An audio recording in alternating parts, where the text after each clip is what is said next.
안녕하십니까. 행복한 아침 이재용입니다. 안녕하세요. 장예인입니다. 네, 새로운 한 주가 시작된 월요일입니다. 뉴스부터 몇 가지 살펴보겠습니다. 신종 코로나 바이러스 정말 일파만파입니다. 우리나라 확진자 수가 15명으로 늘어났고요.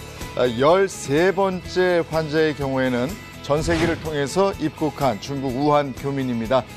교민 중에서 확진자가 나오면서 이동하는 과정에 감염자가 또 있을 가능성도 있다고 그러고요. 나머지 326명도 검사 중이다 이렇게 되어 있습니다. 유행어 아이쿠야 기억하시는 분 있을 겁니다. 1970년대 우리 국민들을 웃고 울게 만들었던 원로 희극인 이미춘 씨가 어제 별세했습니다. 1980년대 대한민국 코미디 프로그램에서 큰 사랑을 받았던 희극입니다. 고인의 명복을 빕니다. 정부가 대출을 받아서 비싼 집 사는 걸 규제하자, 이 규제를 좀 풀어달라 이렇게 얘기한 사람들이 있습니다. 전세 끼고 집을 한 채 사거나 상속받아서 여러 채를 갖게 된 경우인데 그런데 정부는 원칙대로 적용하겠다, 예외는 없다 이렇게 얘기를 했습니다. 전세를 끼고 집을 산 이들이 실수요자인지 매매 차익을 기대한 갭 투자자인지 구분하기 어렵다는 것 때문인데요. 서울 강남을 중심으로 어떤 돈으로 집을 샀는지 집중해서 가린다고 그러네요. 이어서 날씨 소식 전해드립니다. 요즘 하늘 참 깨끗하다라는 생각 많이들 하셨을 것 같은데요. 오늘 구름 많다가 오전 중부지방을 시작으로 날이 차차 맑아질 것으로 보입니다. 다만 영남 지역에 계신 분들은 오전에 미세먼지 농도 일시적 나쁨 단계 보일 수 있어서요. 곳곳에 체크하시고 외출하시는 게 좋겠습니다. 또 오늘 아침까지 경기 남부와 충청, 호남과 경상 서부 내륙, 또 제주도에는 눈 또는 비가 오는 곳 있겠습니다. 이들 지역에서는 눈이 얼어붙거나 눈이 또 쌓이면서 도로가 미끄럽겠고요. 가시거리도 짧아지겠습니다. 교통안전 각별히 유의하셔야겠습니다. 오늘 한낮 기온은 1도에서 9도로 어제보다 낮겠고요. 오늘 오후부터 북서쪽에서 차가운 공기가 밀려들면서 중부 내륙과 남부 내륙의 내일 아침 기온이 영하 10도 이하까지 뚝 떨어질 수 있겠습니다. 급변하는 기온에 대비를 철저히 해주셔야겠습니다. 네, 오늘은 월요일 행복한 아침 지금 시작합니다.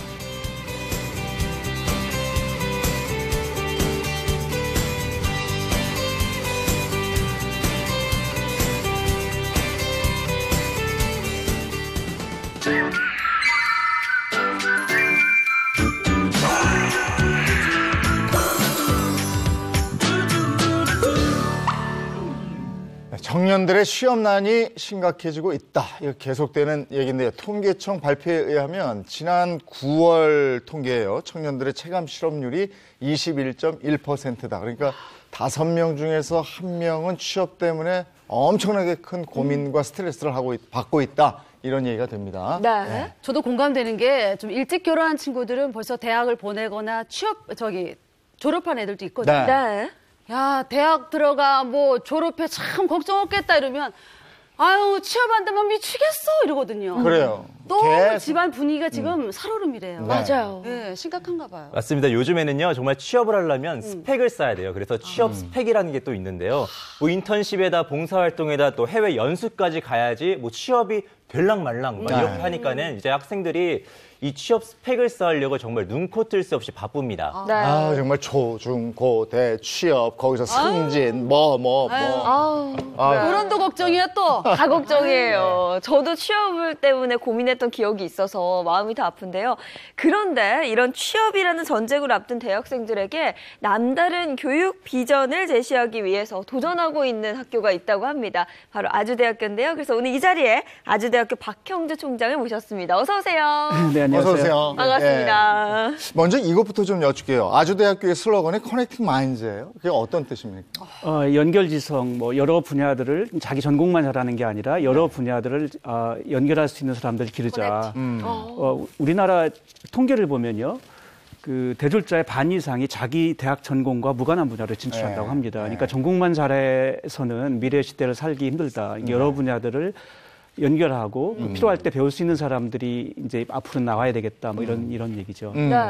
오늘 또 총장님 나오신다 그래서 제가 아주대학교에 대해서 좀 검색을 하고 찾아봤는데요. 아주대학교가 학생들이 만드는 대학이다 이런 말이 있더라고요. 그래요. 네, 그러니까 저희들이 실제 조사를 제가 해봤어요. 아까 취업률 얘기하셨는데 네. 그 스펙이 중요하다는 게 보통 사람들 다 그렇게 생각하는데요. 네. 제가 진짜 그런가 한번 조사를 했습니다. 취업 실제 하는 학생들에게 영향을 미치는 요소가 뭘까? 졸업학점인가? 입학 성적인가? 네. 뭐 대학 때 뭐 동아리 활동인가? 이 중에 가장 어떤 게 영향을 줄까? 이제 빅데이터 분석을 했습니다. 네. 저희가. 네. 그랬더니 놀랍게도 그 입학 성적도 아니고 졸업 학점도 아니고 가장 영향을 미치는 제일 인자가 비교과 활동이었습니다. 그러니까 비교과 활동이라는 건 교환 학생이라거나 아니면 뭐 기업체 인턴을 한다거나 그 어떤 다양한 측면을 보는 활동을 말하는 건데요. 이게 그 취업률과 가장 연계가 높았습니다. 그래서 그렇다면 그 학생들에게 실제 그런 걸 그러니까 비교과 활동을 늘려야 되겠구나. 그래서 저희들이 이제 파란 학기제라는 걸 만들었는데요. 다시 말하면 이미 정해진 과목이 아니고 네. 나는 웹드라마를 만들겠습니다. 아니면 나는 자율주행 로봇을 자동차를 만들겠습니다. 뭐 이런 나오네요. 이런 주제를 제안하고서 그걸 가지고서 이제 최대 18학점까지 받을 수 있는 그런 제도입니다. 자기가 직접 과목을 내용을 설계하는 것이죠. 네. 총장님, 근데 그러면은 자기가 직접 과목을 설계하고 하면은 이런 게 나중에는 뭐 졸업 논문을 작성하고 이런 거랑은 좀 다른 건가요? 졸업 논문은 졸업 요건인데요. 그렇지만 이거는 이제 실제로 자기가 자기 미래에 하고자 하는 활동과 관계된 것들을 미리 대학 때 한번 해보고 그걸로 학점을 받는 것이니까 다르죠. 네. 네.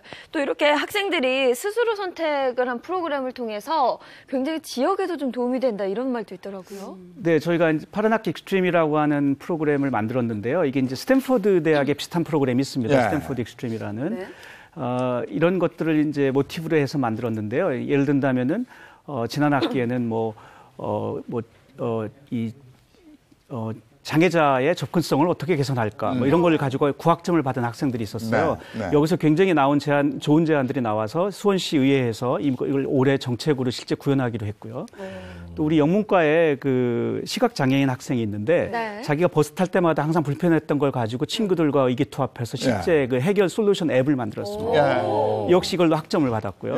그러니까 그 사회 문제를 해결하면서 학점을 받는 그런 제도이고 예를 스탠포드 같은 경우는 빈민 국가에서 유아 사망률을 어떻게 낮출 건가 이걸 가지고 실제로 나중에 그 인큐베이터를 저가 $30짜리 저가 인큐베이터를 개발해서 실제 지금 사회적 기업으로까지 창업이 됐거든요. 그러니까 사회 문제를 해결하는 것이 실제로 그 과정에서 학습도 하고 공부도 하고 그리고 실제 그 결과로 사회에 선한 영향을 미친다 이런 것이죠. 그러면 이런 활동들이 창업으로도 이어질 수 있을 것 같고 취업에 직접적으로 도움이 될 수도 있을 것 같네요. 대단히 됩니다. 저희 같은 경우 아까 웹드라마를 만들었던 학생들은 범부 네트워크스라고 하는 회사를 만들어서 우리나라 웹드라마 업계에 지금 아마 7위,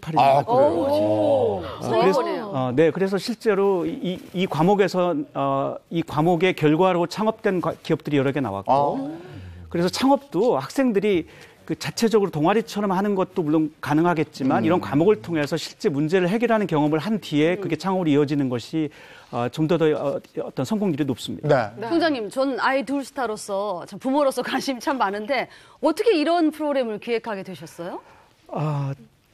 결국은 요즘 트렌드가 너무나 자주 바뀌기 때문에 대학에서 열심히 공부를 해도 기업에서 그걸로 버틸 수 있는 기간이 짧아요. 결국은 필요할 때 배울 수 있는 능력이 있어야 되고 트렌드를 읽고 그리고 문제를 해결하는 능력이 가장 중요한데 기업들도 그런 능력을 많이 봅니다. 그러니까 그런 경험을 대학에서 하게 하자 이런 취지입니다. 요즘은 글로벌 시대라고 그래서 일부러 해외 연수 많이 가잖아요. 근데 아주대에서는 그런 프로그램에 있어서 글로벌 역량 높이는데 학생들에게 지원을 해준다 이런 얘기예요? 네.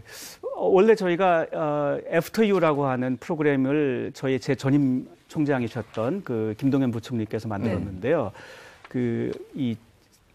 집안이 생활이 좀 어렵더라도 이런 학생들에게 해외 연수 기회를 통해서 좀 뭔가 새로운 것들을 보게 하자라는 취지로 만들어진 제도인데 이게 굉장히 성공해서 저희 아주대에서 전체 수석도 나왔고요. 이 출신으로. 그러니까 그리고 실제로 그 학생이 졸업식에서 이제 학생 대표로 연설을 하면서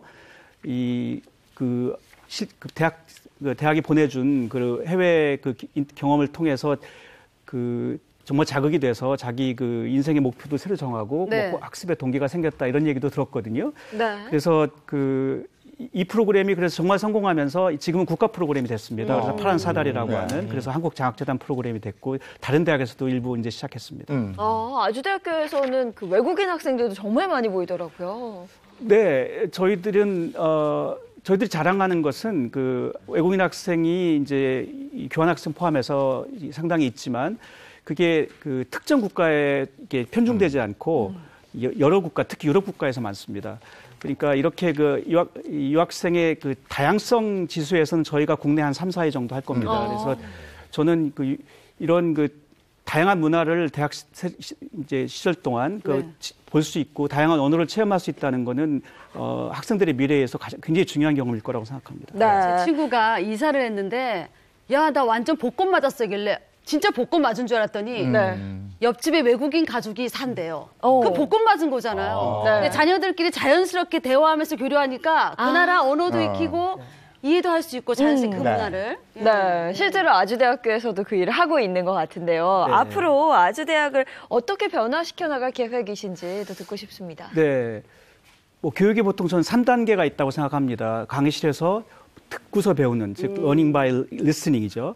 이게 1단계라고 한다면 그 다음에는 교환학생도 가고 어디가 이렇게 기업도 가고 해서 보고 배우는 learning by seeing이 두 번째 단계이고 마지막 단계가 아까 같이 파란학기제처럼 실제 활동을 하고 뭔가 액티비티를 해서 배우는 learning by doing이 있습니다. 그러니까 이런 2단계와 3단계 다시 말하면 보고 배우는 그런 기회들 그 다음에 활동을 하고 배우는 기회들을 앞으로 대폭 늘리려고 합니다. 그리고 그런 것들이 학생들이 실제 미래를 준비하는 것들은 단지 강의실에서 듣고 배우는 것만으로는 되지 않는다.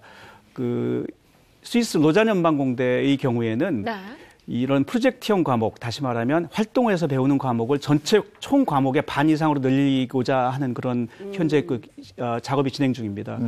우리도 한 반 정도를 그런 과목으로 대체하는 게 현재 저희들의 단기 목표입니다. 그런 활동과 함께 우리 대학생들이 캠퍼스의 낭만도 함께 좀 즐겼으면 하는 바람도 있습니다. 총장님 오늘 함께해 주셔서 고맙습니다. 고맙습니다. 네, 이번엔 잘 사는 법에 대한 얘기를 좀 하겠습니다. 지금 처음에 시작하면서도 말씀을 드렸습니다마는 신종 코로나 바이러스 정말 일파만파입니다. 우리나라도 신종 바이러스 감염자가 15명으로 늘어난 상태고요. 지금 감염자는 국가지정병원과 국립중앙의료원에서 격리돼서 치료를 받고 있는 거고 또 보건당국은 현재 확진자의 이동 경로, 접촉자 누굴 만났는지 이런 거 역학 조사를 하고 있고 중국은 더 심각하죠. 중국 지금 350명의 사망자가 발생을 했고 후베이성 확진자가 11,177명으로 지금 계속 늘어나고 있는 거고요. 우리 정부도 국무총리가 발표를 했습니다. 2월 4일 0시부터 중국 후베이성을 2주 이내에 방문하거나 체류한 적이 있는 모든 외국인의 한국 입국을 전면 금지한다 이렇게 발표를 했습니다. 네, 신종 코로나 바이러스가 제2의 메르스, 사스가 될 가능성은 없는 건지 또 우리 가족은 괜찮은 건지 많은 분들 걱정하실 것 같은데요. 그래서 오늘 이 시간에는 전염병 관련 의료 분쟁에 대한 이야기를 나눠보려고 합니다. 의사 출신의 의료 소송 전문 변호사를 모셨습니다. 이용환 변호사님 어서 오세요. 네, 안녕하세요. 이용환 변호사입니다. 네, 반갑습니다. 신종 코로나 바이러스 지금 다들 걱정이잖아요. 내 가족이 만약에 내가 이런 병에 걸리면 어떡할까 싶은 생각도 있는 거고요. 그러니까 저희 애들한테 물어봤거든요. 아직 어리니까 11살이고 14살인데 만약에 감염된다면 너희도 어떨 것 같아 했더니 너무 슬플 것 같아요. 그러니까 부모와 격리를 해야 되니까 그쵸. 네. 헤어져야 된다는 그 생각이 굉장히 두렵다면서 마스크 열심히 쓰고 손도 열심히 잘 씻고 있거든요. 예방을 잘해야 될 것 같습니다. 그렇죠. 예. 직장 내에서도 마찬가지잖아요. 그럼요. 저 같은 경우는 좀 약간 미안할 것 같아요. 왜냐하면 제가 다녀온 그 경로마다 맞다. 다 감염의 어떤 가능성이 있는 거잖아요. 그러니까는 저뿐만 아니라 주변 사람들한테도 되게 좀 그런 거를 남기는 거니까 좀 미안할 것 같습니다. 저는. 네. 저도 만약에 그런 일이 생긴다고 한다면 일단은 그 막연한 두려움보다는 질병관리본부의 그 지침에 따라서 더 이상의 전파가 없도록 철저히 주의 당부할 것입니다. 네. 전염병은 아닌데요. 이 아이가 장염에 걸린 적이 있어요. 네. 상당히 마음이 아프고 그렇지만 격리를 시켰습니다. 네. 방에서 나오지 마라, 니는. 나와서는 안 된다. 우리는 살아야 된다. 장염인데도요? 그래도 혹시나 퍼질 수 있으니까 뭐 냉정하시- 수건이라든지 개인 위생도구 맞아요. 따로 쓰면서도 참 안타깝고 그렇죠. 불쌍했던 그런 기억이 있네요. 근데 우리가 다 그게 참 힘들어요. 이게 맞아요. 정문화도 있고 이래가지고 말이죠. 네. 뭐 저 역시도 마음은 아프겠지만 네. 우선 환자는 격리하고 우리 치료에 집중적으로 뭐 하는 게 좋을 것 같습니다. 네. 네, 이 전염병에 걸리면 뭐 일을 못하는 건 둘째치고요. 말씀해 주신 것처럼 가족들을 볼 수도 없고 맞아요. 심하면 사망까지 할 수도 있다고 해서 참 걱정인데요. 자, 우선 황 기자, 이번 시간에는 이런 의료 분쟁 관련해서 또 준비하셨다면서요? 네, 그렇습니다. 요즘에 전 세계적으로 사망자도 계속 급증하고 있기 때문에요. 어떻게 하면 이 대처할 수 있는지 사건을 통해서 하나씩 알아보도록 하겠습니다. 네, 먼저 첫 번째 보겠습니다.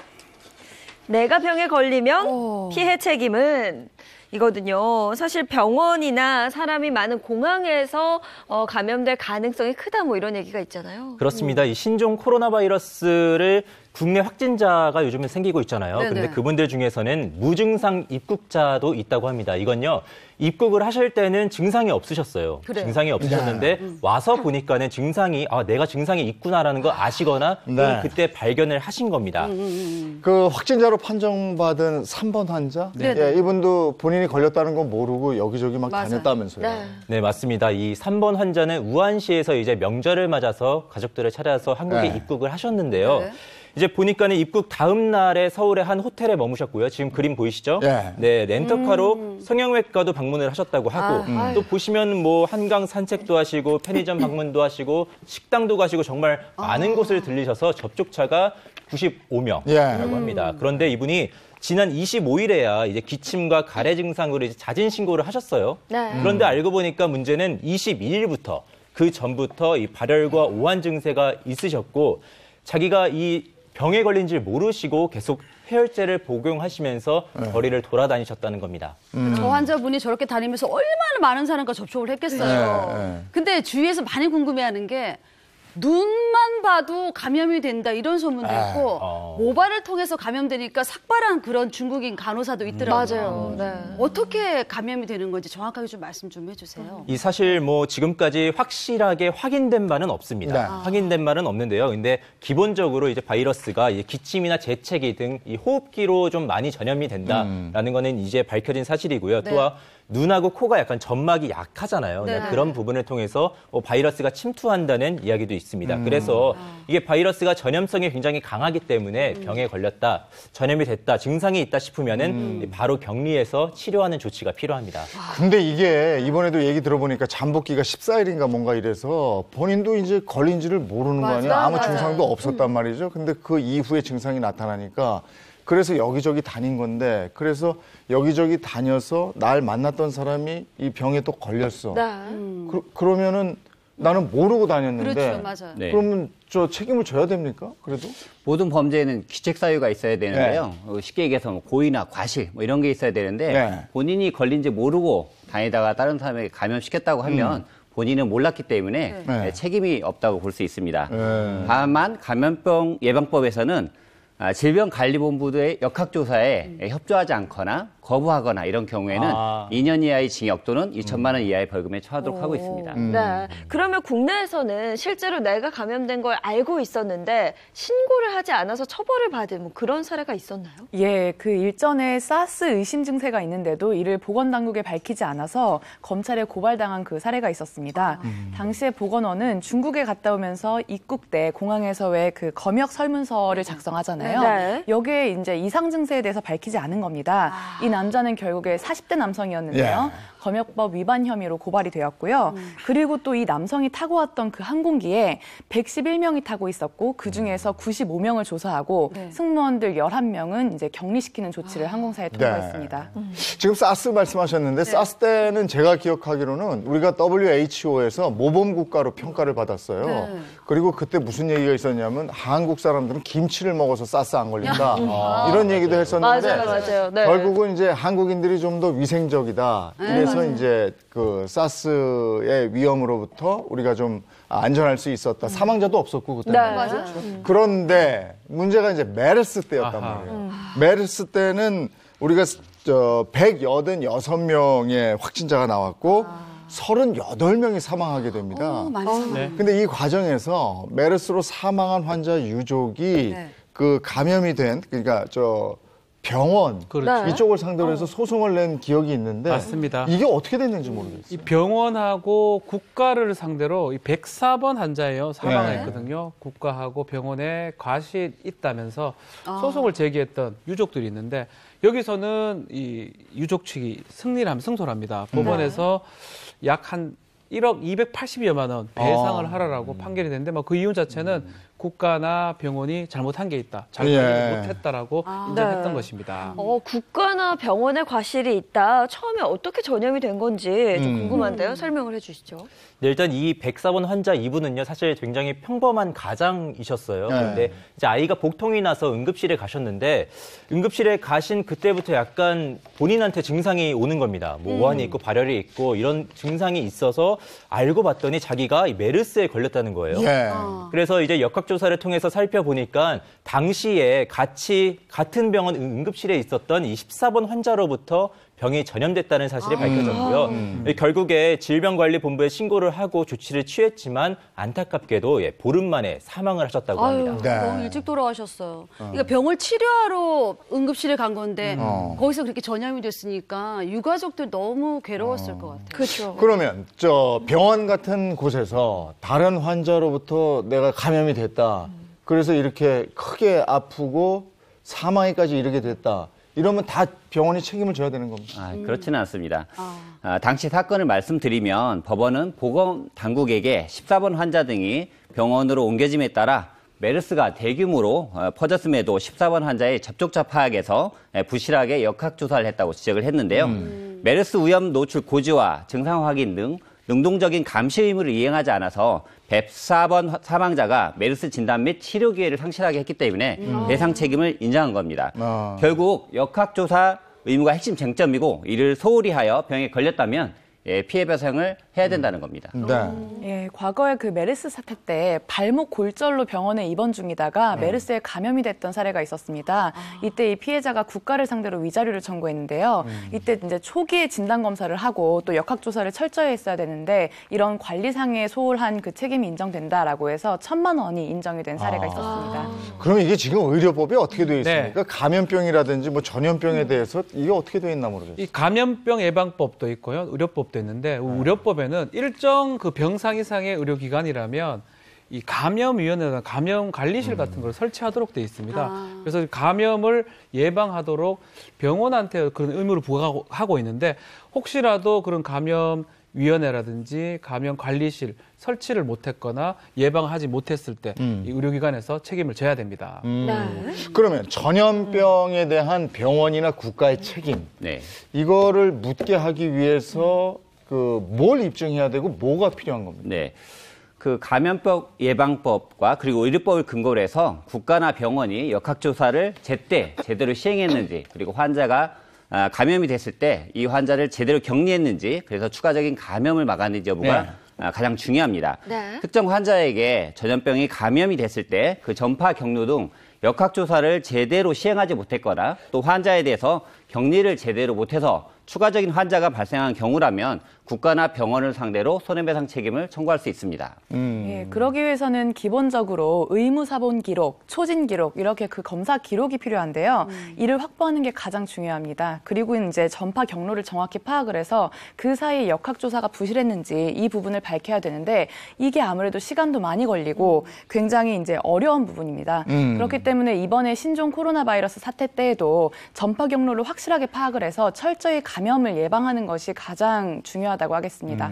그러니까 병원 의료진이나 국가가 전염병 관리를 소홀히 했느냐 안 했느냐의 여부가 쟁점이네요. 그 부분이네요. 예, 알겠습니다. 자, 이어서 신종 코로나 바이러스 불의의 감염 법적 분쟁 두 번째 보겠습니다.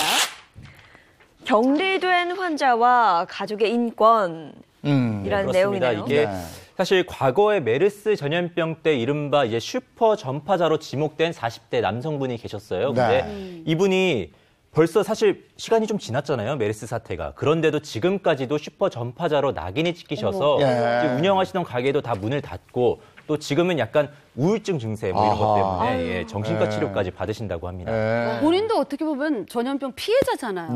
근데 어떻게 슈퍼 뭐 전염병 저렇게 낙인이 찍혔어요? 근데 당시에 이제 사실 이분도 굉장히 평범한 분이세요. 근데 이제 평택에 병원을 찾았다가 이게 그때 감염이 되셨고요. 이 감염 증세 때문에 이제 다른 병원을 좀 오고 가시다가 이게 병이 전파가 된 겁니다. 그래서 이 당시에 25분에게 전파가 됐고요. 그중에 안타깝게도 또 11분이 숨지셨습니다. 근데 지금 박수님 씨도 얘기했지만 이분도 다른 사람에 의해서 감염이 된 거고. 피해자죠. 근데 이제 이러니까 그죠? 뭐 누구 편을 들지도 못하겠어요. 본인이 고의로 그렇게 한 것도 아니잖아요. 맞아. 피해자 참 입장에서. 안타까워요 이런 거 보면. 당시에 이 감염자분은 좀 근데 병원 치료를 받을 때도 이런 말을 좀 들으셨다고 해요. 그러니까 당신 때문에 메르스가 걸려서 정말 많은 사람들이 사망까지 했다. 뭐 이런 말씀까지 들어서 상당히 죄책감 때문에 좀 많이 우셨다고도 합니다. 본인으로 인해서 11명이 전염병으로 사망했다. 이러면 얼마나 죄책감이 들겠습니까? 고민도 많이 되셨을 거고 말이죠. 근데 제 친구가 얼마 전에 해외를 갔다 왔는데 중국은 아니었어요. 동남아를 갔다 왔는데 기침이 너무 많이 나서 괜히 찝찝해서 검사를 받아볼 1339로 신고를 했는데 전화가 계속 통화 중 걸리더래요. 그래서 그냥 보건소 연락을 했더니 그 근처로 오라고 하더래요. 근데 그 선별 뭐라고 하죠? 따로 이렇게 검사를 받는 나눠서 하죠. 네네네. 따로 거기서 들어가요. 너무 격리해서 마치 감염자인 것처럼 진료를 하는 게 아니라 취조하듯이 하고 CT 찍고 뭐 이렇게 뭐 심전도 검사, 이 검사, 저 검사 다 검사를 하는 동안도 계속 내가 무슨 잘못한 범죄자인가 싶은 생각이 들 정도로 그렇게 기분도 나쁘고 두렵고 그러죠. 간단하게 하더래요. 근데 결과는 그냥 음성으로 판정됐어요. 희명이었어요. 다행히. 근데 검사 받는 동안 너무 찝찝하고 기분 좋지 않고 좀 괴로웠다 얘기하더라고요. 네, 사실 그 메르스 사태에서 자기도 그 감염병의 피해자이면서도 또 슈퍼 전파자다 이렇게 낙인을 받았던 이분은 자기가 이제 자발적으로 3년 동안 메르스 백신 연구할 때 피실험자로 참여를 했습니다. 앞으로 절대 자신과 같은 이런 피해자 또는 그 슈퍼 전파자가 생기면 안 되겠다는 마음에서였을 것입니다. 이런 부분이 참 안타까운 부분이에요. 자, 이어서 세 번째 불의의 감염 법적 분쟁 보도록 하겠습니다. 세 번째는요. 일부러 가해자로 변신한 피해자? 이거는 어떤 사건이에요? 가해자로 변신을 했어요? 네, 이거는요 중국에서 있었던 사건입니다. 한 환자가 마스크를 쓰고 있는, 그러니까 환자가요 마스크를 쓴 의료진, 그러니까 간호사의 마스크를 벗기고 거기다 침을 뱉었다는 아주 괴소문이 돌고 있습니다 지금. 실제로요? 네, 맞습니다. 너무 끔찍해. 이거 실제로 말도 안 되죠. 좀 자세히 듣고 싶어요. 네, 중국의 한 SNS에서 지금 퍼지고 있는 건데요. 이 간호사가 남성 환자에게 마스크를 쓰라고 했어요. 왜냐하면은 이 병원에 환자도 많고 이렇게 그 남성분도 환자다 보니까는 이제 면역 체계가 약해져 있잖아요. 그렇기 때문에 마스크를 쓰라고 권고를 했는데 이 남성이 갑자기 화를 내면서 마스크를 내던지더니 간호사에게 내가 이미 아픈데 마스크를 왜 쓰냐 이렇게 성질을 내는 거예요. 그러면서 이 간호사가 쓰고 있던 마스크를 잡아채서 던지고 거기다가 침을 뱉고는 이제 내가 더 살 수 없다면 나와 함께 너네들도 모두 죽을 거다 이렇게 폭언까지 했다고 합니다. 너무 끔찍하네요. 아니 이거는 뭐 법적 처벌이 있어야 될 것 같아요. 그렇죠. 우리나라도 뭐 비슷한 감염병 예방법이 있긴 한데요. 중국은 좀 더 강합니다. 공안청에서는요 이런 어떤 감염 우려자, 감염자가 타인에게 침을 뱉거나 아니면 공중 보건을 해야 하는 행동을 했을 때 처벌할 수 있도록 돼 있고요. 네. 특히 검사를 확진자나 확진 의료자가 검사를 거부하거나 치료를 거부한다면 이것도 처벌할 수 있습니다. 네. 그렇기 때문에 고의로 전염병을 확산하거나 이랬을 때는 형사 책임을 묻겠다라고 하고 있습니다. 이거는 저 상해죄 이런 거 아니에요? 맞습니다. 구체적으로는 질병을 유발시키는 경우에는 상해죄에 해당하고요. 네. 그 앞선 저희 사파에서 봤던 것처럼 침을 뱉는 행위는 신체에 대한 유형력 행사입니다. 네. 그렇기 때문에 적어도 폭행죄 그리고 질병을 유발시켰다면 상해죄에 해당합니다. 근데 전염병 걸리면 그 코로나 바이러스 감염되면 격리 치료 받아야 되잖아요. 나는 치료 안 받겠다. 네. 격리 안 하겠다. 집에 가서 그냥 가족들과 함께 지내겠다. 이것도 안 되잖아. 그런 분도 계실 것 같아요. 네. 그러면 처벌받을 수 있는 거죠. 네네. 감염병 관리법에서는 그 강제 처분으로 진찰을 할 수 있게 하고 또 환자가 병이 걸렸다라고 하면 입원까지 시킬 수 있도록 하고 있습니다. 그럼에도 불구하고 입원하지 않는 경우에는 300만 원 이하의 벌금에 처하도록 하고 있습니다. 네. 그럼 이것도 궁금해요. 자신이 병에 걸린 걸 알고서 대중시설을 가는 거예요. 목욕탕 알고 가면 네. 뭐 당연히 이것도 문제가 되겠죠. 네. 그 1급 전염병에 걸린 경우에는 그 입원 치료를 거부하면 아까 말씀드린 것처럼 벌금형에 처해질 수가 있는데요. 그럼에도 입원 치료를 거부하고 이런 대중을 접촉해서 다른 사람에게 감염시켰다고 한다면 그 결과에 따라서 상해죄 또는 상해치사죄로 처벌될 수 있습니다. 예, 알겠습니다. 저 신종 코로나 바이러스 정말 일파만파기 때문에 여기서 파생될 수 있는 여러 가지 얘기들을 한번 묶어서 얘기를 나눠봤습니다. 네, 이어서 다음 소식 만나보도록 하겠습니다. 다음은 상속 분쟁에 대해서 확인을 해볼 텐데요.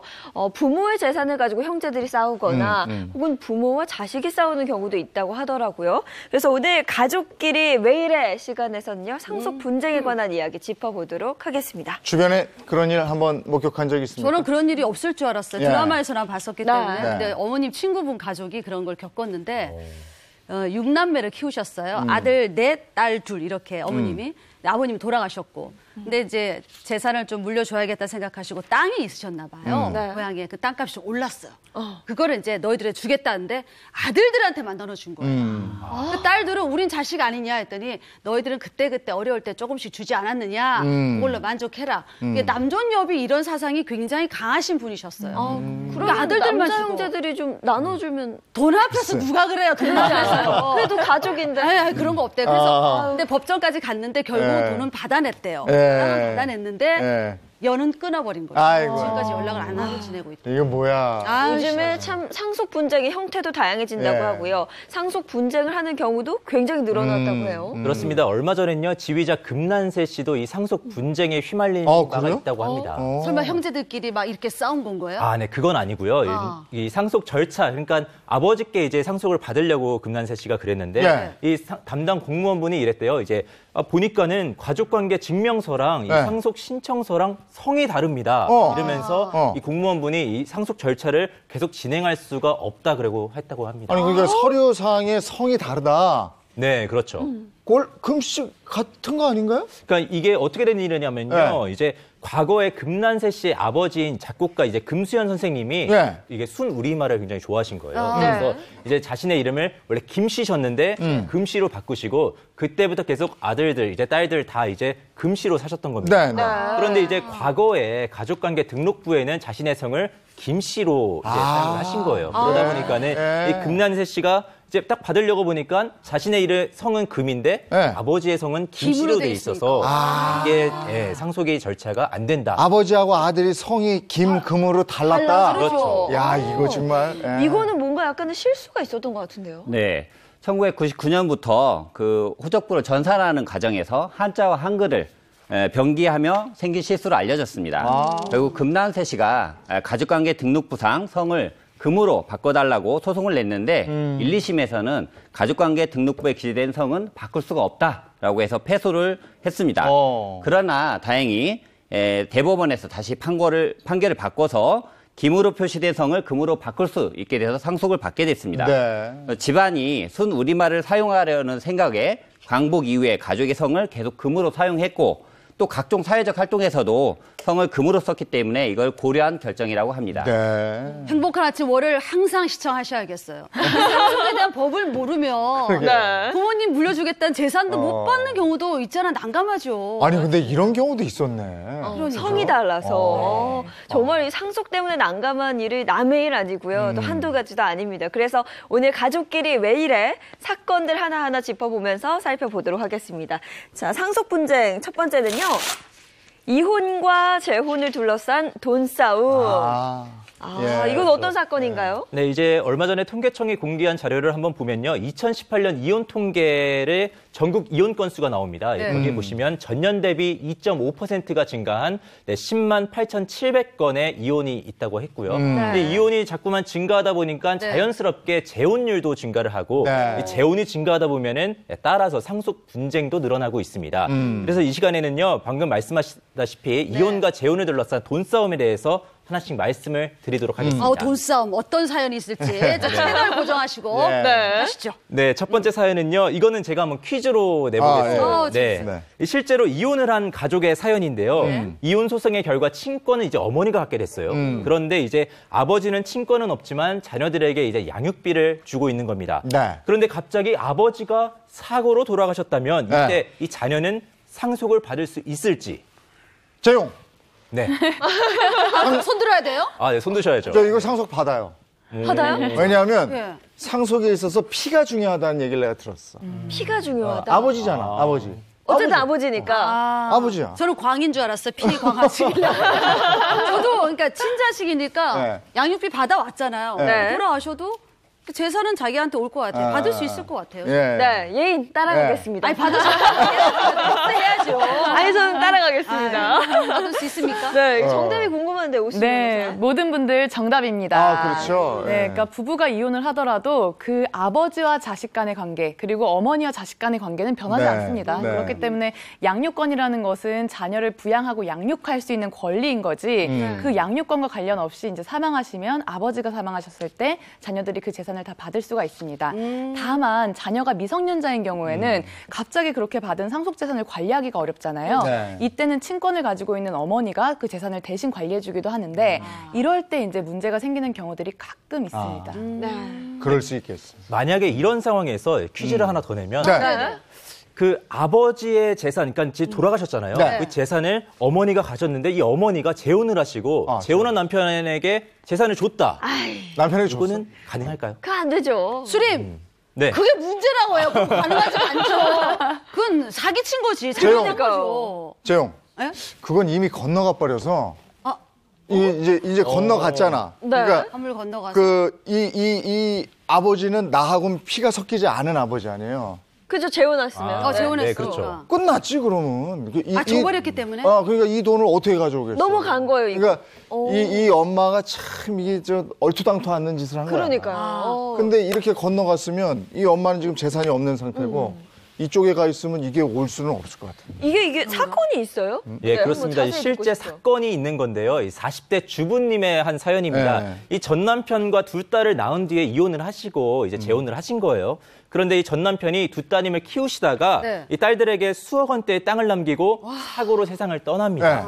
그런데 결국 두 딸의 생존 부모로서 어머니가 갑자기 친권자가 된 거죠. 이제 말씀하셨다시피 미성년자는 친권자가 법정 대리인이 된다. 이 점을 어머니가 이용을 해서 바로 이 상속받은 땅을 다른 사람의 헐값으로 팔아버리고 그 판 돈을 재혼한 남편의 사업 자금으로 썼다고 합니다. 그러니까 자식들 몰래, 그 가족들 몰래 그 재혼한 남편에게 준 거 아니에요. 몰래 한 거잖아요. 사업 자금으로 줬대잖아. 그렇죠. 나쁜 거지. 이거 잘못한 거죠. 그리고 이번 사건에서는요, 이혼하고도 아버지가 두 딸을 키웠다고 하거든요. 그럼 당연히 받아야 되는 게 아닌가. 근데 넘어가 버려가지고. 그렇죠. 결국 이제 두 딸의 특별 대리인인 할머니가 나섰습니다. 그래서 할머니가 이제 며느리한테 땅을 내놔라 이렇게 소송을 걸었다고 합니다. 자, 그럼 요 판결이 중요하네. 판결은? 굉장히 중요한데요. 다시 그 땅을 돌려놓으라는 그 원고 잘했어.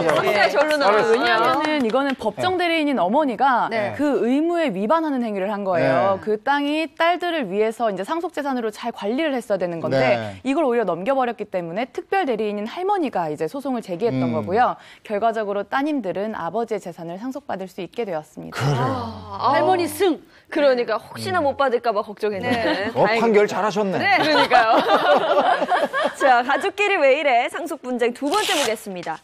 억지로 부모를 이혼시키려는 자녀. 이것도 뭐야? 이거는 또 무슨 얘기예요? 뭐예요? 네, 요즘에는 이제 고령의 황혼 이혼이라 그러죠. 네. 이혼, 재혼 이런 게 많이 있는데요. 여기에 관한 상속 분쟁 사연입니다.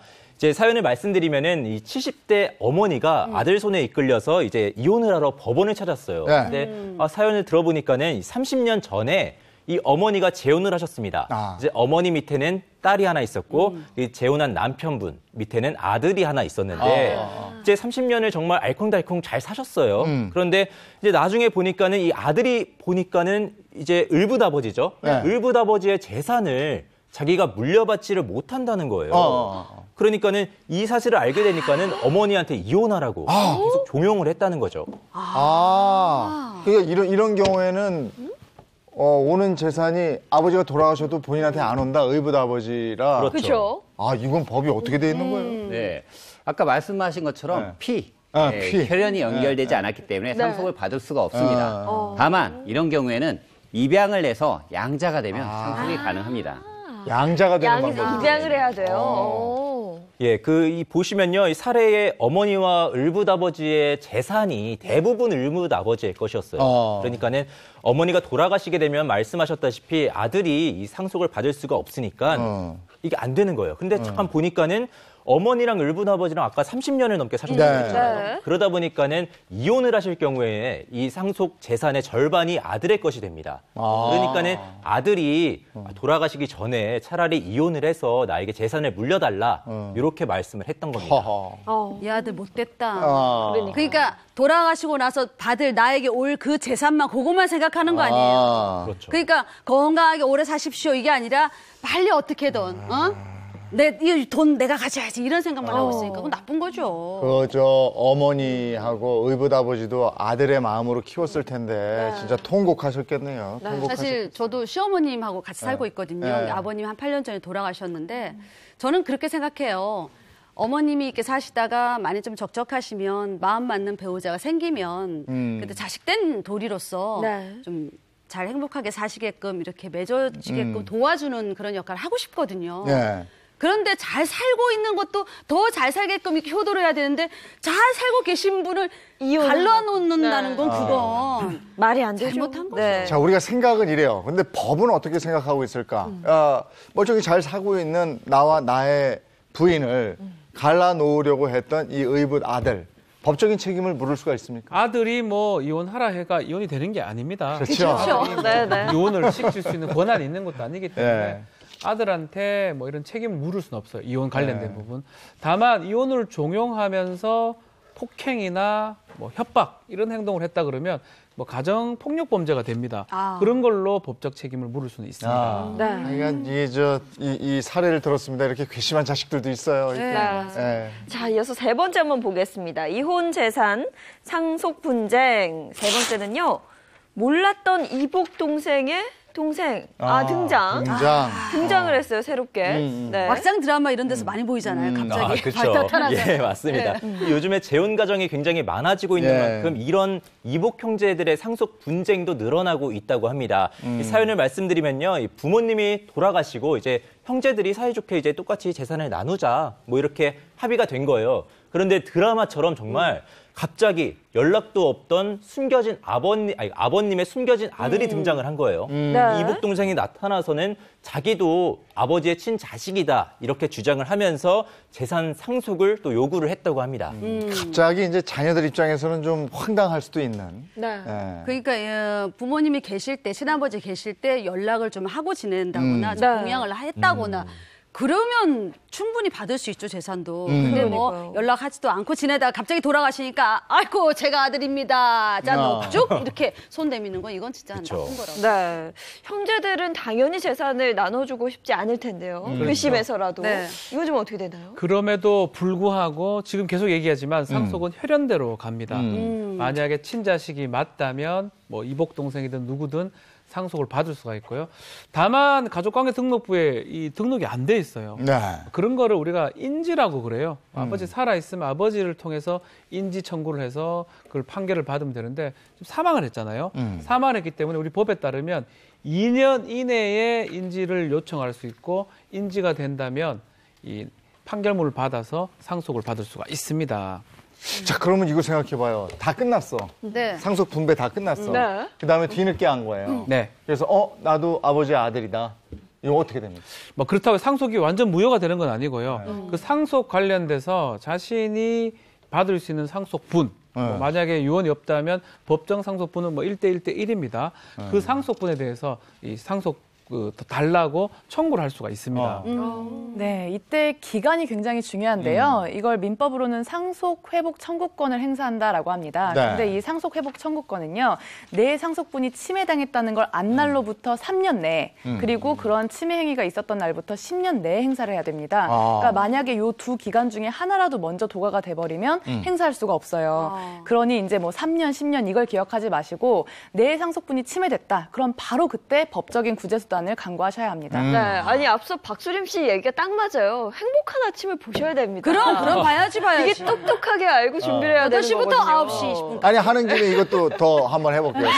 상속세를 그러면 절감할 수 있는 방법까지 한번 알아보자고. 네, 그 배우자나 아니면 자녀에 대한 그 증여는 10년간 한도에 따라서 면제되는 금액이 있습니다. 그래서 미성년 자녀인 경우에는 이제 10년간 뭐 2천만 원, 성년인 경우에는 5천만 원, 배우자 간에는 뭐 6억 원 이런 식으로 있는데 그래서 이 10년 단위를 기점으로 해서 조금 이 세법을 잘 알아보시고 그 해당하는 금액을 이제 증여하실 경우에는 이 부분에 대해서는 증여세를 절감하실 수 있습니다. 자, 유언장 얘기는 제가 좀 해드리겠습니다. 네. 유언장 방식은 5가지가 있어요. 네. 그중에 우리가 일반적으로 많이 할 수 있는 거 지금 당장도 만들 수가 있어요. 네. 자필 이 유언의 방식이 있습니다.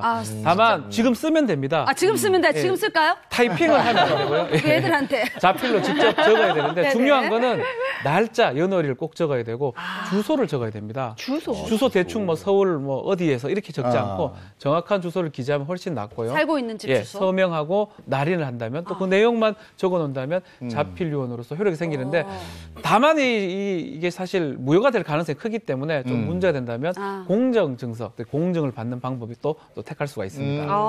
실제로도 주소를 상암동에서라고만 기재했다가 이 유언이 무효로 된 판결이 있었고요. 그리고 또 날짜를 쓰는데 2002년 2월 날짜 일을 안 쓴 거죠. 이 경우에도 무효가 된 판결이 있었습니다. 왜냐하면 이제 유언장은 가장 마지막에 쓴 게 효력이 있습니다. 근데 2월 이렇게만 쓰면 그 선후 관계를 판단할 때 기준이 없기 때문에 이 역시도 굉장히 주의하셔야 됩니다. 아까 유언 공증 얘기했는데 그거 구체적으로 어떻게 합니까? 네, 공증 같은 경우에는 이제 이런 유언의 형식적인 요건을 굉장히 충족할 수 있기 때문에 다른 유언 방식보다는 아주 이점이 있습니다. 특히 이 공증증서의 유언 같은 경우에는 나중에 검인 청구를 하지 않아도 되는 장점이 있고요. 다만 증인 2명을 대동해서 가셔야 되고 공증인의 앞에서 유언의 취지를 구술하시면 공증인이 유언장을 작성하는 그런 형식입니다.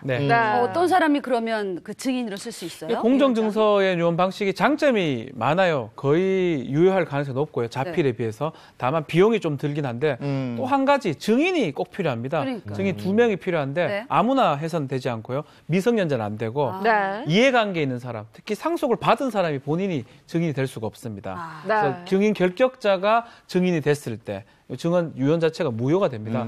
그래서 만약에 증인이 없다 그러면 그 공정 사무실에 가서 좀 증인을 요청할 수도 있고요. 뭐 그렇게 증인을 좀 구하는 게 필요합니다. 요거 빨리 요거만 아까 수수료 얘기했는데 얼마입니까? 300만 원을 초과할 수 없습니다. 그렇습니까? 예. 알겠습니다. 예, 저 상속에 대한 얘기 알아봤습니다. 고맙습니다. 고맙습니다. 자, 이번에 자동차 관련해서 알아보도록 하겠습니다. 네, 어떤 소식인지 영상으로 확인해 보시죠.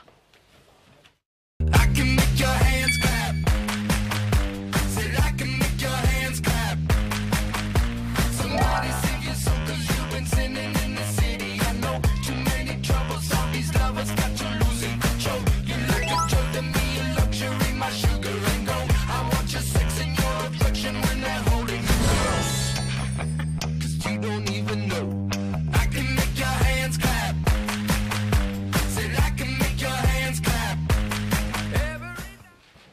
네, 이번 시간에는요, 새해 신차 최첨단 기술에 대한 이야기 살펴보겠습니다. 이 차에 대한 얘기하기에 앞서서 수림 씨는 과거에 뭐 교통사고가 났던 적이 있었어요? 아주 큰 사고 있었죠. 그래요? 2000년 1월 29일 일요일이었습니다. 네. 충남 논산 쪽에 논두렁길을 가는데 매니저가 졸았던 거예요. 아이고. 저도 뒤에서 자고 있었는데 눈 떠보니까 화물차가 우리 차를 덮치는 것 같은데 그게 덮친 게 아니라 우리 차가 그쪽으로 갔던 거예요. 근데 빨리 꺾어가지고 논두렁길에 콱 처박혔는데 차는 폐차하고 다행히 저는 이렇게 타박상만 입었거든요. 사고하고 나니까 너무 두렵긴 하더라고요. 트라우마가 굉장히 오래 가긴 하더라고요. 안전벨트 잘 매고 계셨군요. 그러니까, 예. 그래서 그래도 다행이네. 네네네. 근데 이런 경험도 있으니까 이 새해에는 이런 신기술이 좀 차에 적용이 됐으면 좋겠다 하는 건 뭐 있어요? 그런 건 있는 것 같아요. 그러니까 운전할 때 시야가 이렇게 넓은 사람도 있고 좁은 사람도, 여자들 특히 좁은 사람들 많잖아요. 네. 그러니까 장애물이 있는 걸 모르고 사각지대에 있는 그런 장애물 같은 경우는 모르고 그냥 받는 경우가 많거든요. 새 차 같은 경우는 긁히거나 막 받거나 이러면 얼마나 속상해요. 그럼. 그러니까 뭔가 장애물이 있다 그러면 차가 저절로 알아서 좀 속도를 줄여주는 거지.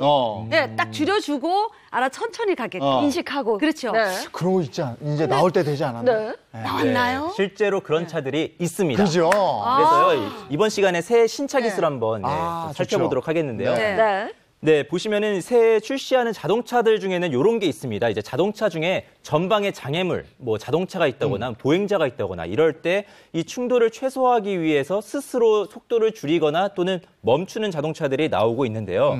이게 보시면은 이 전방에 차량을 전방의 피해가네. 속도를 감지해요. 네네. 그래서 충돌이 예상되면 최대 85km, 시속 85km 내에서 이제 제동 기능을 작동하기도 하고요. 이 차량이 아니라 또 보행자나 또 자전거가 있을 수 있잖아요. 네. 그런 경우에는 또 이제 그 거리에 맞춘 속도로 가다가 스스로 이제 범인의 경고를 하고 속도를 줄이기도 합니다.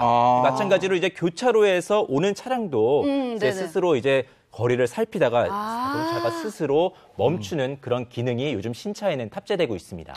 자동차가 정말 많이 발전했는데 얘기 나온 김에 저희가 또 하나하나 정리를 해보도록 하겠습니다. 2020년 새해 신똑똑한 자동차입니다. 어떤 자동차일까요? 소음이 없는 자동차. 보험이 없어. 네. 전기차 같은 건 요즘 이렇던데. 하이브리드 차도 조용한데. 근데 그런 소음이 아니라요. 이번에는 아예 이렇게 길을 달릴 때 나는 이 풍절음이라고 하잖아요. 뭐 그런 것부터 시작해서 노면을 달릴 때 그 진동 이런 것들을 말하는데 요즘 출시된 이 G 자동차, G 모델, H사의 G 모델이 있는데 요거 같은 경우에는 이제 이름이 좀 어렵습니다. 이 기능이 능동형 노면 소음 저감 기술이라는 거를 세계 최초로 탑재를 했어요. 이 기술이 뭐냐면요. 이제 우리가 이 아스팔트를 달릴 때 그런 진동이나 이 소리가 나오잖아요. 네네. 그 소리를 저감시키는 어떤 음파를 스피커에서 저한테 쏴줍니다. 그러면은 이제 음파가 상쇄가 되면서 이 소음이 줄어들게끔 우리가 느끼게 하는 거죠. 괜찮다. 신기하다. 우리 그런데 다니다 보면 훅 소리 나는데 아가들 뒤에 자다가 깨잖아요. 그걸 자동차가 자기가 알아가지고 감지하는 능동적으로 대처해준다. 네, 그렇죠. 거기다가 이제 요즘에는 이제 자동차가 스스로 길을 봅니다. 길을 보고선 앞에 이제 과속 방지턱이나 또 포트홀 요즘에 많잖아요. 그런 것들을 지나갈 때면 막 쿵 하면서 굉장히 놀라기도 하고 맞아요. 차량도 손상이 되고 하는데 그런 게 딱 보이면은 자동차가 알아서 이 바퀴의 서스펜션을 조정을 해서 최대한 이제 소음도 안 나고 충격도 덜하게끔 차가 스스로 감지를 하고 움직인다고 합니다. 똘똘하네, 똘똘해. 오, 좋다. 사람이 그런 얘기 없어. 오래 살고 봐야 돼요. 두 번째가 더 똑똑해진 내비게이션인데 지금도 내비게이션. 똑똑하거든요. 얼마나 더 똑똑해야 돼. 그래도 똑똑한데? 저는 아직 사실은 그 휴대전화 가지고 해요.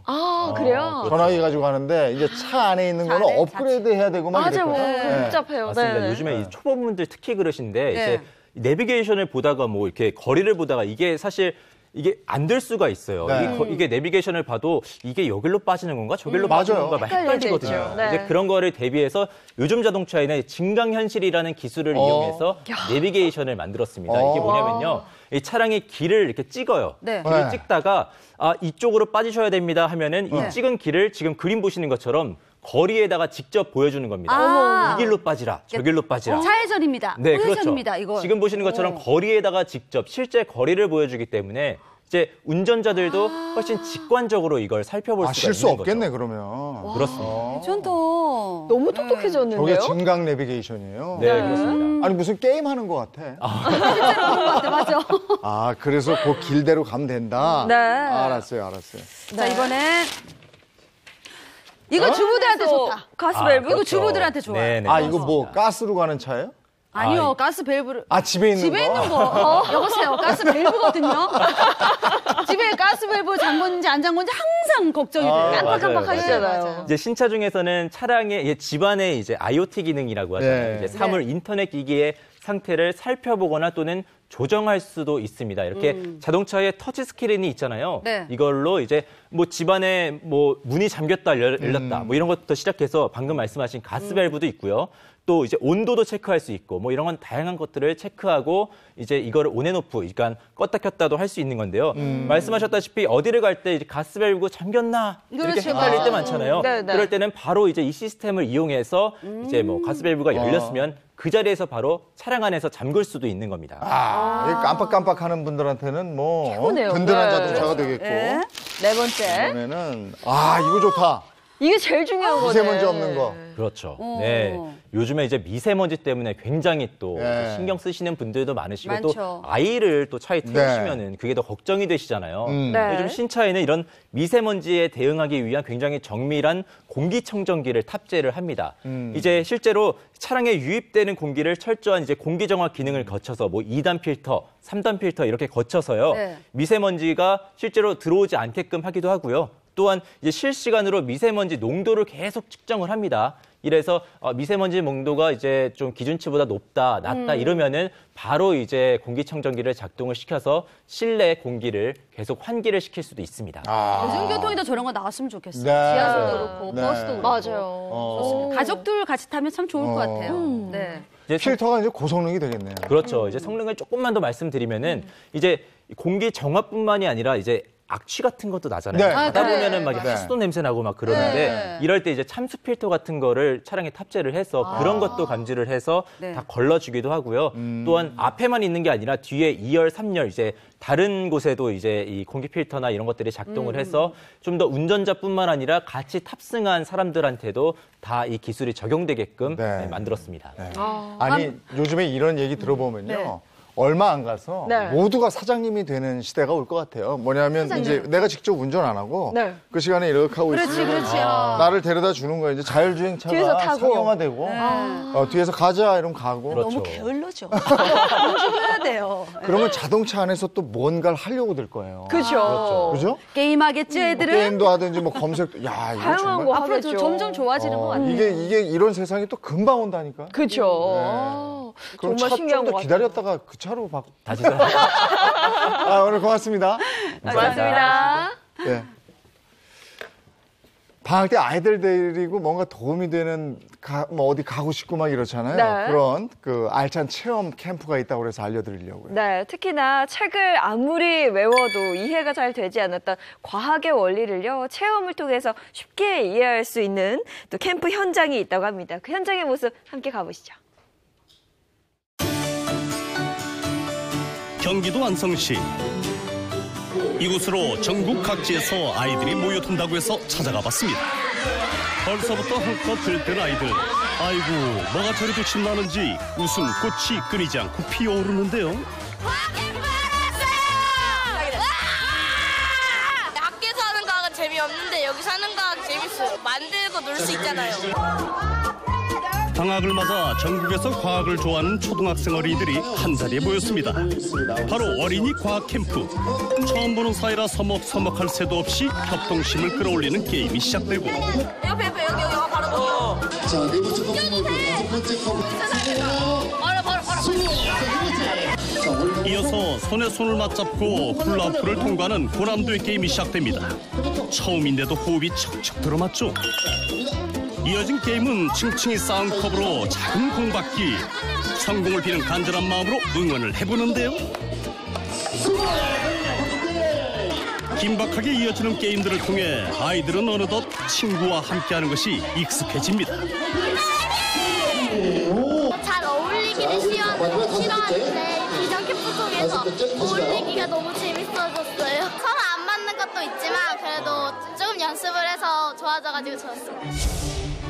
올해로 14번째 방학 때마다 열리는 어린이 과학 캠프는 직접 몸으로 과학을 체험하며 느낄 수 있어 아이들에게 인기 만점입니다. 기업에서 좀 나서서 재미있게 과학을 풀어서 좀 재미있게 해주는 거죠. 그래서 과학에 좀 취미를 느낄 수 있도록 꿈을 실현하는 자리라 생각하시면 되겠습니다. 아이들의 웃음소리로 가득한 캠프장에서 유독 조용한 곳이 있습니다. 사뭇 진지한 표정으로 대화 한마디 없이 집중하고 있는 아이들. 한 친구가 파란 네모칸 위에서 조심스레 움직이는데요.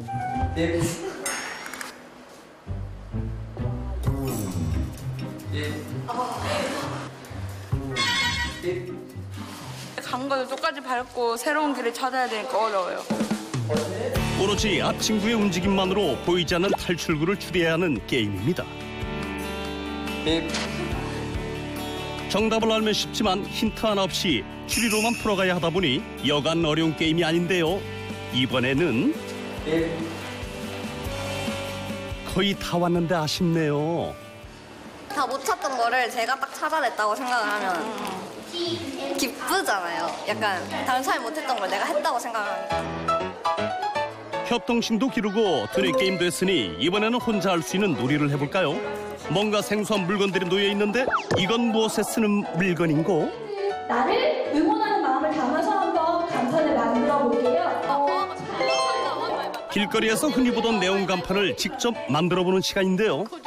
알록달록 예쁘기만 했던 간판이 사실은 네온가스와 전기가 만나 발생하는 과학 원리를 품고 있다는 사실을 체험을 통해 쉽게 이해할 수 있는 거죠. 다 만들었어요. 멋있죠? 호비요. 희망이란 뜻이에요. 희망. 응? 희망이요. 희망. 글씨가 이상한데? 괜찮아요. 제가 만든 거니까 제가 만족을 해야죠. 다른 친구는 해피라는 글자를 만들고 있었네요. 누구에게 선물할 거예요? 아빠가 뭐 책상이나 그런데. 왜요? 아빠가 저 다 키워주고. 드디어 고사리 손으로 만든 예쁜 네온 간판이 완성됐습니다. 지역적으로 떨어져 있다든지 아니면 대상들이 조금 소외가 된 계층이라든지 이런 경우에는 교육을 받기가 힘든데 이런 프로그램을 통해서 그런 아이들이 조금 더 많은 교육의 기회를, 특히 과학 실험을 할 수 있고 과학에 대해서 흥미를 가질 수 있는 교육 기회를 만들어주는 게 저희들의 목적입니다.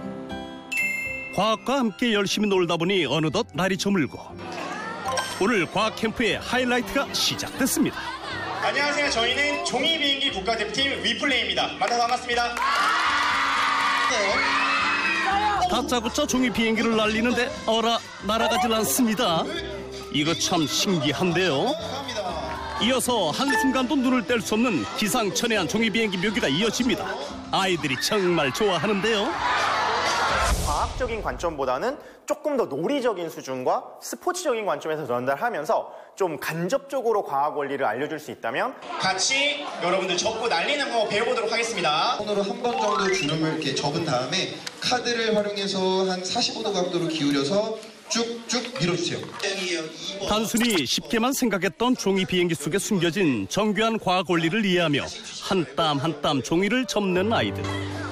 손끝에서 직접 과학 원리를 체험하다 보니 평소와 다르게 호기심과 궁금증이 넘쳐납니다. 가면은 꽂혀 밑으로 얘를 내리면은 비행기도 내려가거든. 그래서 얘를 다시 올리고 때 조금 다시 반듯해졌거든. 한번 다시 한번 날려봐. 앞에 잡혀. 보이죠? 비행기를 아무리 세게 과학 측에서 어려운 설명과 공식으로 접했을 때는 지루하기만 했던 이야기들이 직접 종이 비행기를 날린 후에는 새삼 재밌게만 느껴지나 봅니다. 수업을 하면서 몸으로 느끼니까 글로만 쓰던 게 확실히 머리에 잘 기억 남았던 것 같아요. 방학 때 아무것도 안 하면서 집에서 놀기만 하는데 다양한 활동하는 게 그래도 재밌는 것 같아요. 미래의 과학자는 바로 나. 아이들이 있어 과학의 미래는 밝습니다. 세월의 새로운 달 2월의 이제 본격적인 시작이잖아요. 오늘 월요일 힘내십시오. 네, 저희는 내일 아침 8시 더욱 신선하고 알찬 내용으로 돌아오겠습니다. 행복한 아침, 행복한 하루 되십시오. 고맙습니다. 고맙습니다.